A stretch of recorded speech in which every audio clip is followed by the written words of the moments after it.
بسم اللہ الرحمن الرحیم۔ ہے دعا کریں اللہ کریم تمام احباب کا آنا اور بیٹھنا اپنی بارگاہ کے اندر قبول فرما کے ذریعے انجام فرمائے۔ امت پر ہم سارے نبی پاک علیہ السلام کی کیا ہے بول کے بتانا ماشاءاللہ۔ امت پر ہمارے پر نبی علیہ السلام کے 8 حق ہیں۔ کتنے حق ہیں؟ 8 حق اپنے عزیز و اقارب کے حقوق کو ادا کرتے ہیں۔ اپنے عزیز و اقارب، اپنے استاد، اپنی اولاد کے حقوق کو ادا کیا جاتا ہے، لیکن آج غور اور توجہ کرنی ہے۔ کیا ہم نے پیارے پیغمبر جناب سیدنا حضرت محمد رسول اللہ صلی اللہ علیہ وآلہ وسلم کے حقوق کو ادا کیا؟ نبی علیہ السلام کی امت پر 8 حقوق ہیں، اور یہ بھی سوچنا ہے کیا ہمیں وہ نام بھی آتے ہیں کہ نبی علیہ السلام کے ہمارے پر کیا حق ہیں؟ آئیے ذرا توجہ کر لیجئے، غور فرما لیجئے۔ پہلا حق امت پر ہمارے پر نبی پاک کا یہ ہے کہ نبی پاک کو اللہ کا رسول اور اس کا بندہ تسلیم کرنا۔ دوسرا حق نبی پاک کا ہمارے پر یہ ہے نبی پاک کی عزت، آپ کا احترام، آپ کا ادب، آپ کی توقیر کرنا۔ تیسرا حق ہمارے پر نبی علیہ السلام کا یہ ہے کہ رسول کائنات کو اسوہ حسنہ ماننا، آپ علیہ السلام کو اپنا آئیڈیل تسلیم کرنا، نبی علیہ السلام جیسی اپنی سیرت، اپنا کردار، اپنا اٹھنا بیٹھنا بنانا۔ چوتھا حق ہمارے پر نبی پاک کا یہ ہے نبی پاک کی اطاعت و فرما برداری کرنا۔ پانچواں حق امت پر نبی علیہ السلام کا یہ ہے کہ ساری دنیا سے بڑھ کر رسول معظم سے، ساری دنیا سے بڑھ کر سچی اور پکی محبت کرنا۔ چھٹا حق امت پر یہ ہے کہ جب آپس میں اختلاف ہو جائے تو رسول کائنات کو فیصل تسلیم کرنا۔ ساتواں حق امت پر یہ ہے، ہمارے پر ساتواں حق یہ ہے قرآن اور حدیث پر عمل کرنا۔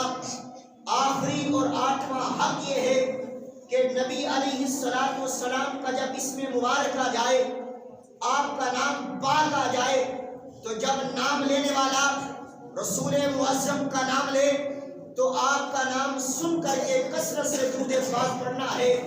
جناب سیدنا حضرت محمد رسول اللہ صلی اللہ علیہ وآلہ وسلم، یہ 8 حق ہمارے پر نبی علیہ السلام کے ہیں۔ جب ہم ان حقوق کو ادا کریں گے، جب ہم ان حقوق کی پیراداری کریں گے، ہمیں کیا ملے گا؟ اللہ ہم سے محبت بھی کرے گا، اللہ ہمارے گناہوں کو معاف بھی کر دے گا، اور اللہ ہم سب کو اپنا محبوب کردہ بندہ بھی بنا دے گا۔ آئیے ذرا بات کو اختصار کے ساتھ کر دینا چاہتا ہوں۔ تیسرا حق امت پر نبی علیہ السلام کا کیا ہے کہ نبی علیہ السلام کو اپنا آئیڈیل تسلیم کیا جائے، نبی علیہ السلام کو اپنا اسوہ حسنہ مانا جائے۔ آج ایک سوال میرے ذہن کے اندر گردش کر رہا ہے، آج آپ اپنے بچوں کو اٹھائیے، جائیے اور اپنی نوجوان نسل سے پوچھئے، بیٹا آپ نے بڑے ہو کر کے کیا بننا ہے؟ آپ کا بچہ، ہمارا نوجوان یہ کہتا ہے میں نے بڑا ہو کر کے فلاں کرکٹر بننا ہے، میں نے بڑا ہو کر کے فلاں ڈانسر بننا ہے، میں نے بڑا ہو کر کے فلاں سنگر بننا ہے، لیکن آپ کے اور میرے بچے کی زبان پر یہ الفاظ نہیں ملتے۔ آپ پر میرا بچہ یہ نہیں کہتا کہ میں نے بڑا ہو کر کے رسول کائنات کا تابع دار بننا ہے، میں نے رسول کائنات کا فرما بردار بننا ہے۔ وجہ کیا ہے؟ سبب کیا ہے؟ ریزن کیا ہے؟ ہم نے اپنے بچے کو بتایا نہیں ہے کہ بیٹا تیری آئیڈیل شخصیت کائنات کے پیغمبر ہیں، تیری آئیڈیل شخصیت کوئی کرکٹر نہیں ہو سکتا، کوئی سنگر نہیں ہو سکتا، کوئی فٹ بالر نہیں ہو سکتا، کوئی ڈانسر نہیں ہو سکتا۔ بیٹا تیری آئیڈیل شخصیت ہے تو کائنات کے پیارے پیغمبر جناب محمد رسول اللہ صلی اللہ علیہ وسلم۔ بتایا ہی نہیں۔ جنہوں نے بتایا کہ انقلاب دیکھیے گا، ان کی زندگی